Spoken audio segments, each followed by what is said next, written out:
హైదరాబాద్ రామంతపూర్ పెద్ద చెరువు tank bund పై మహనీయుల విగ్రహాల ఏర్పాటుకు అనుమతి ఇవ్వాలని కోరుతూ ర్యాలీ నిర్వహించారు. మాజీ ఎమ్మెల్యే ప్రభాకర్ ఆధ్వర్యంలో రామంతపూర్ రాజీవ్ గాంధీ విగ్రహం నుంచి బీజేపీ శ్రేణులు, కుల సంఘాల నాయకులు ర్యాలీ చేపట్టారు. ప్రభుత్వం విగ్రహాల ఏర్పాటుకు అనుమతిస్తే సరేనని, లేదంటే బంద్కు పిలుపునిస్తామని ప్రభాకర్ తెలిపారు.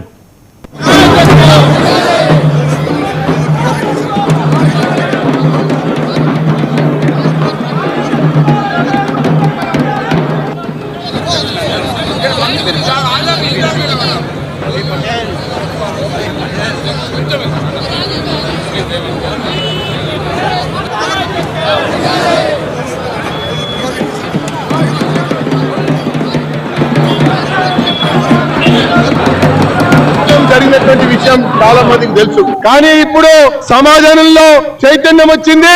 ఈరోజు రామంతపూర్ అప్సిగూడ జాగృతమైనవి. ఖచ్చితంగా స్ఫూర్తిదాయకమైనటువంటి మహనీయులు, ప్రేరణదాయకమైనటువంటి మహనీయులు, పోరాటానికి పెట్టింది పేరుగా ఉన్నటువంటి మహనీయులతో పాటు మరి సామాజిక సాధికారికత కొరకు దేశం యొక్క సమైక్యత సమగ్రతలకి కట్టుబడి ఉండేటువంటి దేశభక్తిని పెంపొందింపజేయాలనేటువంటి ఆలోచనతో మహనీయుల విగ్రహాల్ని ఏర్పాటు చేయాలని చెప్పని డిమాండ్ చేయడం కొరకే ఈ యొక్క ఊరేగింపు అని చెప్పని నేను పేర్కొంటా ఉన్నా.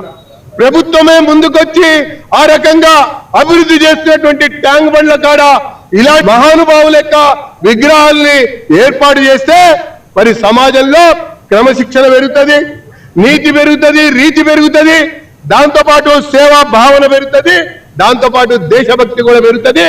దాంతోపాటు ప్రతి వ్యక్తి కూడా తన యొక్క నిత్య దైనందిన జీవితంలో విలువలకి కట్టుబడి ఉండే విధంగా ఒక స్ఫూర్తినిచ్చేటువంటి విగ్రహాలను పెట్టాలని చెప్పని కోరుతున్నటువంటి విషయాన్ని నేను మనవి చేసుకుంటూ, ప్రభుత్వం ఆ రకంగా ముందుకు రాకపోవటం వల్లనే ఈరోజు ప్రభుత్వాన్ని కోరడం కొరకు ఈ విగ్రహాలకి అనుమతి ఇవ్వాలని చెప్పని విజ్ఞప్తి చేస్తూ ఈ ఊరేగింపుని నిర్వహించడం జరిగింది.